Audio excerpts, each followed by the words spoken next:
의로운 삶, 즉 믿음으로 살아가는 것인데, 가장 믿음으로 살아야 될 하나님의 백성들이 믿음을 저버릴 때에 하나님은 실망하시고 거기에 따른 대가를 지불하신다라는 것입니다. 그래서 믿음으로 살아야 될 이 세상에서 믿음을 버린 하나님의 백성들에게 하나님은 믿음을 버린 결과가 어떻다는 것을 오고 오는 세대들에게 가르치고 교훈하기 위하여 이 말씀을 전하게 하셨습니다. 그리고 이와 같이 믿음으로 살지 못한 경고를 하면서 오늘 본문은 믿음으로 살지 않는, 한 번도 믿음으로 살지 않는 불의한 자들의 마지막이 어떻게 될 것인가에 관해서, 즉 하박국 선지자의 두 번째 질문에 대한 답을 하고 있습니다. 불의한 자들의 마지막 어떨까요? 먼저 하박국 2장 5절을 보겠습니다. 시작. 그는 술을 즐기며 거짓되고 교만하여 가만히 있지 않냐고 수월처럼 자기의 욕심을 낮추며, 또 그는 사망 같아서 독한 줄을 모르고 자기에게로 여러 나라를 모으며 여러 백성을 모으나니. 이 말씀은 하나님께서 심판하실 바벨론 사람들, 이 사람들의 특징을 포괄적으로 이야기하고 있습니다. 즉 바벨론 사람들은 이런 사람들이라는 겁니다. 의인은 믿음으로 살지만 이들은 불의한 자들인데, 이 불의한 자들은 탐욕과 탐심으로 살아가고 있다라고 말하는 겁니다. 이 말인 즉슨요, 불의한 자들은 죄악된 욕구대로 살아간다는 것입니다. 제어되지 못하는 탐심은 힘이 생깁니다. 권력이 생깁니다. 그러면 폭력과 살인과 강폭함으로 빼앗고 취함으로 탐심을 이룬다, 충족을 받는다라고 말합니다. 이와 같은 불의한 자들의 모습들, 탐심과 탐욕으로 살아간다는 것을 말씀하신 후에 하나님께서는요, 불의에 대한 생각들을 이야기하시는데, 먼저 일반적인 사람들이 불의함을 어떻게 생각하고 있는가를 다음과 같이 설명합니다. 하박국 2장 6절부터 8절까지 한 절씩 보겠습니다. 그 무리가 다 속담으로 그를 평론하며 조롱하는 시로 그를 풍자하지 않겠느냐? 곧 이르기로 화 있을진저 자기 소유 아닌 것을 모은 자여, 언제까지 이르겠느냐? 볼모 잡힌 것으로 무겁게 짐진 자여, 너를 억누를 자들이 갑자기 일어나지 않겠느냐? 너를 괴롭힐 자들이 깨어나지 않겠느냐? 내가 그들에게 노력을 당하지 않겠느냐? 같이 했습니다. 내가 여러 나라를 노략하였으므로 그 모든 민족의 남은 자가 너를 노략하리니, 이는 내가 사람의 피를 흘렸으며 또 땅과 성읍과 그 안의 모든 주민에게 강포를 행하였음이니라. 방금 읽은 6절부터 8절의 말씀은 바벨론의 탐욕과 탐심으로 인하여 고통당하고 피해를 입었던 주변 나라 사람들이 말하는 내용들입니다. 이들이 바벨론이 앞으로 어떻게 될까라고 이야기합니까? 한마디로 말해서 너희들이 행한 대로 그대로 받게 될 것이다. 빼앗으면 너희들도 빼앗을 것이며, 괴롭히면 괴롭힘을 당할 것이며, 폭력을 행하면 폭력을 당할 것이고, 노력을 했으면 노력을 당할 것이고, 망하게 했으면 망하게 될 것이다 라고 말합니다. 바벨론의 탐심과 탐욕으로 모든 것을 빼앗기고 고통당했던 모든 민족과 나라들은 한결같이 바벨론의 마지막 끝이 어떻게 될 것이라고 이야기합니다. 절대 좋게 끝나지 않을걸? 이와 같이 하나님께서는 불의한 사람들에 의하여 피해를 보고 고통을 당하는 사람들의 생각과 더 나아가 바람을 말씀하셨습니다. 이것은 무엇을 말할까요? 왜 하나님의 생각보다 먼저 사람들의 이야기를 할까요? 일반적으로 사람들도 불의를 행한 사람이라면 반드시 불의에 대한 대가를, 즉 공의로움을 받게 된다, 공의의 역사가 나타나게 될 것이다 라고 생각하고 인식하고 있다는 것입니다. 그럼 왜 하나님께서는 사람들의 보편적인 생각을 먼저 꺼내 놓으셨을까요? 다른 데 있지 않습니다. 야, 너희들의 생각도 불의한 자들에 대한 심판을 이야기하는데 공의 자체인 공의로운 나 하나님이 어떻게 불의한 자들을 그냥 모른 척 내버려 두겠냐라는 겁니다. 반드시 공의가 실천될 것이다 라고 말하는 거예요. 요 근래 한국에서 영화가 1000만 관객을 돌파한 영화가 생겼다고 그러더라고요. 그 영화가 어떤 영화인지 아시죠? 관심 있는 분들 아실 거예요. 범죄도시 4라는 영화인데 아마 그 덩치 큰 마동석이라는 주연 배우가 이제 형사로 나오는데 악한 사람들을 한 주먹에 그냥 뻥뻥 때리면서 물리치는 그런 내용이라고 들었습니다. 이 내용이 궁극적으로 무엇을 얘기하냐면 정의는 살아있다. 악한 자는 반드시 법의 심판을 받는다. 그런데 법보다 주먹이 먼저인 형사의 그냥 강력한 주먹에 나가 떨어지는 모습에 관람하는 사람들은 카타르시스를 느낍니다. 저놈은 벌 받아도 돼. 마땅히 맞아 죽어야 돼. 그런 생각들을 가지고 있는 거예요. 그래서 우리는 못하는데 영화가 대신해 주니까 속이 다 후련한 거예요. 스트레스가 풀리는 거예요. 여러분, 영화의 결말이 불의한 자가 정의의 심판을 받으면 속 시원해요? 안 시원해요? 시원하잖아요. 그런데 영화 만드는 사람도 우리의 심리와 생각을 아는 거예요. 하나님이 지금 그 말씀하는 거예요. 공의는 반드시 실현될 것이다. 더 나아가서요, 이런 부류들을 이야기합니다. 하박국 2장 9절입니다. 시작.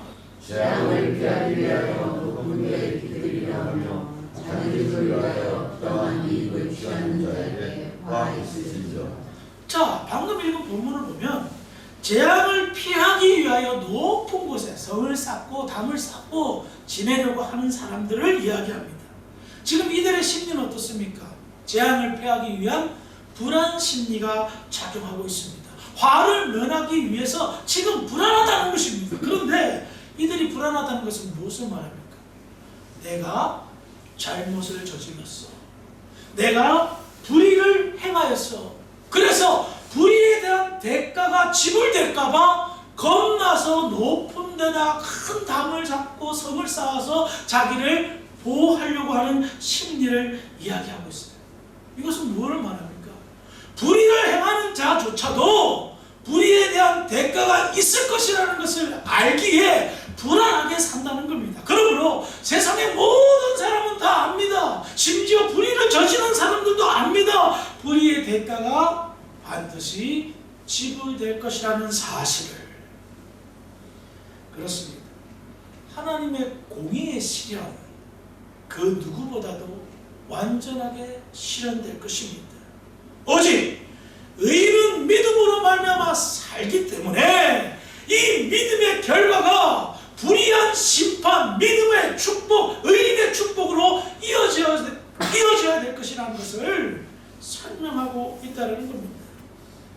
이와 같은 불의에 대한 경고, 이곳에만 할까요? 불의의 대명사인 바벨론에 관한 예언들이 일찍이 오래전부터 선포되었습니다. 이사야서 13장 9절, 19절, 20절을 읽어보겠습니다. 시작.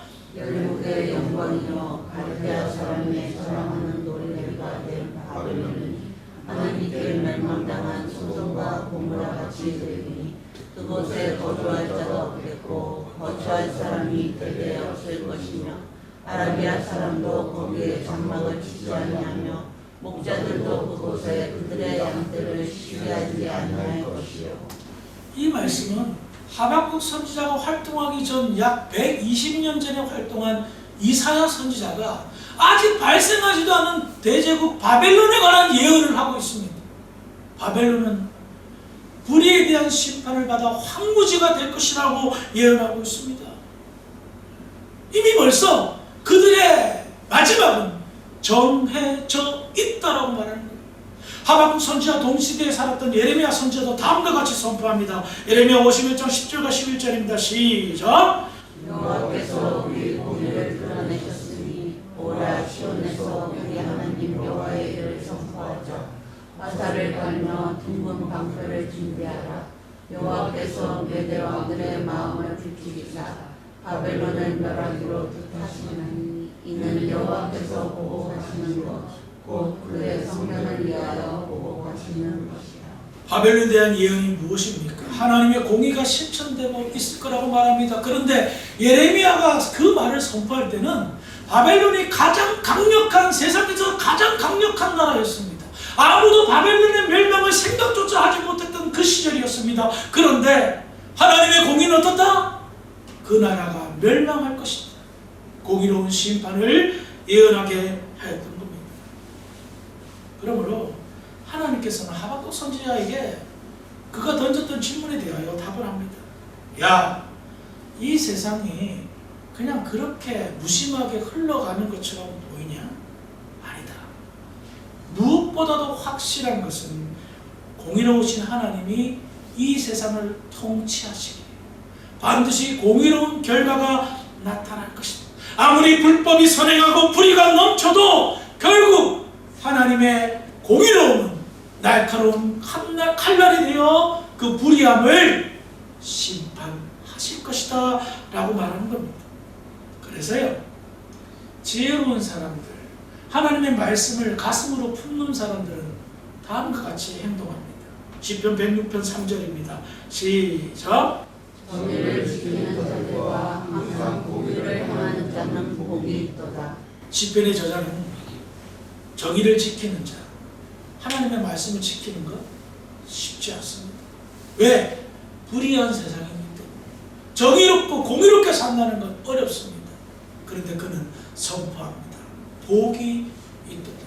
아니, 우리 현실은 고통스러운데, 우리가 정의롭게 살고는 말미암아 많은 피와 손해를 보는데 왜 복이 있다라고 말하지?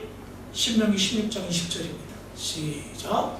너는 마땅히 공의만을 따르라. 그리하면 내가 살리고 내 하나님 여호와께서 내게 주시는 땅을 차지하리라. 그것은 무엇을 말합니까? 공의롭게 살면, 믿음으로 말미암아 어렵게 되는 삶을 살면 무엇이 이루어진다라고 말합니까? 하나님의 약속이 이루어진다는 거예요. 이것은 궁극적으로 하나님의 나라의 영광을 말합니다. 믿음의 사람들의 종국인 바로 하나님의 나라의 영광을 말합니다. 하나님 약속하셨어요. 믿음으로 말미암아 어렵게 살아라. 그러면 너와 내가 맺은 그 약속 내가 반드시 준행하겠다. 축복의 약속을 이루게 하겠다라고 말씀하신 거예요. 그래서 이 세상에서, 불의한 세상에서 손해보고 피해보지만 그래도 끝까지 말씀을 지키고 믿음으로 사는 자들은 복을 받게 될 것이다 라고 성경은 말하고 있습니다. 하나님께서 왜 이것을 강조할까요? 왜 이렇게 믿음으로 말미암아 어려운 삶을 살아라, 의인의 삶을 강조할까요? 창세기 18장 19절입니다. 시작. 내가 앞으로 그 자식과 건설에게 명하여 여호와의 도를 지켜 의와 공로를 행하게 하고 그를 택하였나니 이는 나 여호와가 아브라함에게 대하여 말한 일을 이루려 함이니라. 아멘. 이 말씀을 정말 깊이 생각하시기를 주의 이름으로 부탁을 드리겠습니다. 하나님께서 저와 여러분들을 택하신 것, 아브라함의 후손으로 우리를 택하신 이유는 무엇입니까? 하나님의 나라를 세우기 위하여, 정의롭게 살기, 공의롭게 살기 위하여, 믿음으로 말미암아 사는 의인이 되기 위하여 택하신 줄 믿으시기 바랍니다. 그것이 선택의 목적입니다. 이 불의한 세상에서 의로운 삶을 살게 하신 하나님의 궁극적인 목적이었던 겁니다. 하나님의 말씀에 순종하는 삶 속에서 하나님의 공의로움을 실현하기 위하여. 왜요? 이 세상은 죄로 인하여 타락한 세상이기 때문입니다. 하나님의 말씀이 범이 되고 하나님의 말씀을 대로 살아가는 것을 우리가 보여줌으로 인하여 타락한 세상이 정화되고 하나님의 말씀으로 돌아오고 의인의 삶으로 돌아오게 하기 위하여 우리를, 저와 여러분들을 먼저 택하셨다는 거예요. 하나님의 비전은 무엇입니까? 하나님의 교회가 믿음으로 말미암아 어렵게 되는 모습을 보여줌으로 말미암아 하나님의 나라가 어떤 모습이라는 것을 가르쳐주고 그 어떤 모습을 통하여 복음의 열매를 맺혀 주변 사람들에게 하나님의 나라의 영광을 일깨우게 하기 위함이었던 거예요. 그래서요, 하나님의 마음에 합한 사람이 누구죠? 성경 가운데? 조기서는 아니에요. 하나님의 마음에 합한 사람, 우리 임효정 선생님 말씀하셨는데 다윗! 다윗은 어떻게 살았을까요? 사무엘하 8장 15절입니다. 시작!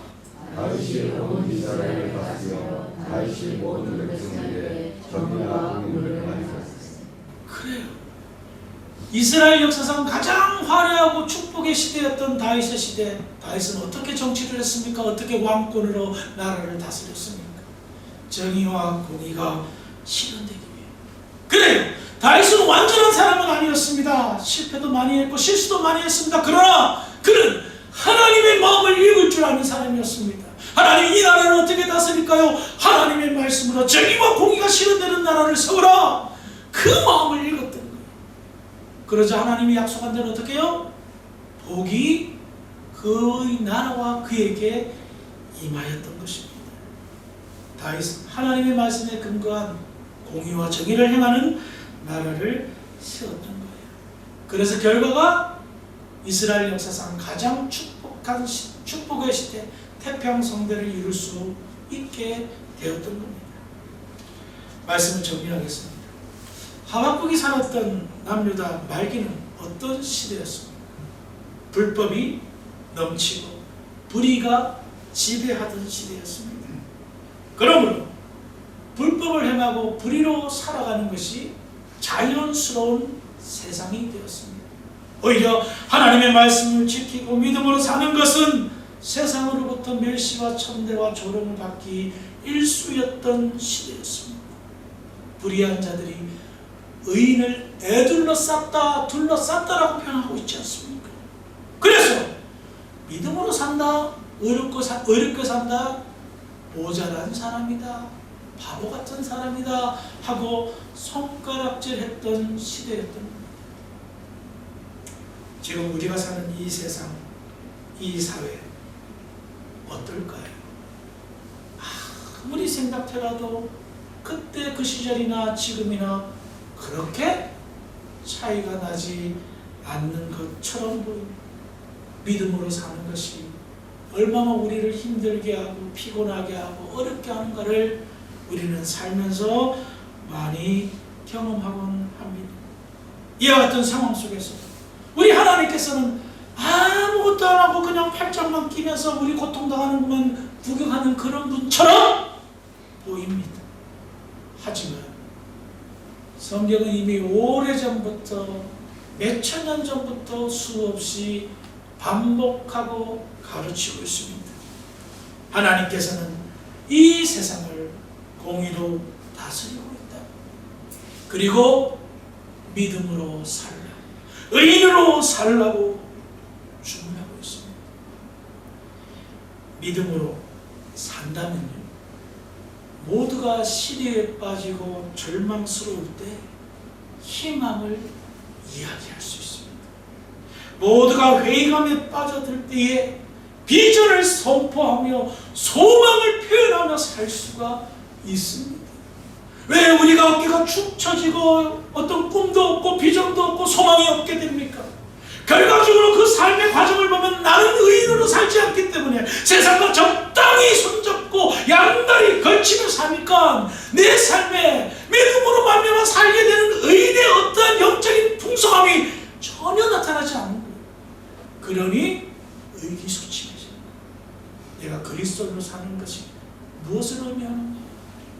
머릿속은 한참 계산합니다. 피해보지 않고 손해보지 않고 어떻게 하면 잘 먹고 잘 살까? 그런데 우리의 영혼은 메말라갑니다. 왜? 믿음으로 살지 않기 때문에. 그러다가 어쩌고 또 힘들어서 막 하나님께 매달리고 기도해서 뭔가 풀리면 금방 좋아졌다가 금방 또 내려놓습니다. 왜? 믿음으로 살지 않기 때문에. 이것이 수없이 반복되면 자기도 모르게 자가면역이 생깁니다. 나는 원래 그런 사람이니까. 그걸 누가 정합니까? 하나님이 정하지도 않은데 여러분 스스로가 정한다면 우리의 삶은 어떻게 될까요? 시리에 빠집니다.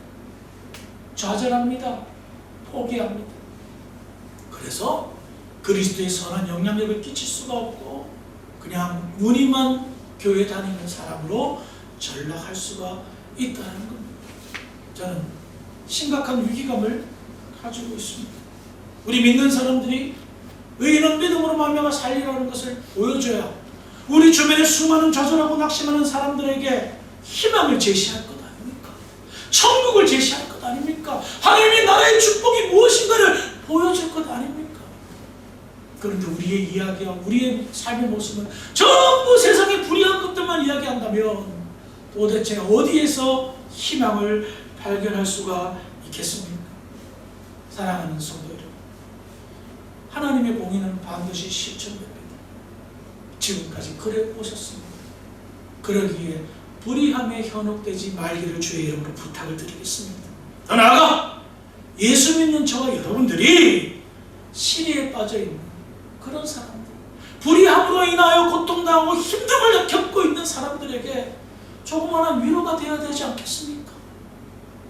그 위로를 보여주기 위해 우리가 믿음 생활하는 건 아니겠습니까? 그들에게 작은 격려, 심심한 위로의 표현들이 우리의 말과 행동과 삶 속에서 나타나기를 주의 이름으로 부탁을 드리겠습니다. 의인은 믿음으로 말미암아 살리라. 이 모습이 저와 여러분들의 아름다운 삶의 표현이 되기를 주의 이름으로 축원합니다. 기도하시겠습니다. 거룩하신 아버지 하나님 은혜를 감사합니다. 하나님의 공의는 반드시 실천될 것입니다. 불의한 세상에서 조금 손해보더라도 어려움을 겪더라도 의인은 믿음으로 말미암아 살리라는 그 모습을 보여주는 지혜롭고 명철한 주의 백성들 될 수 있도록 주장하여 주시옵소서. 아름다운 삶의 모습이 우리의 모습이 될 줄 믿사옵고 감사하며 예수님의 이름으로 기도합니다. 아멘.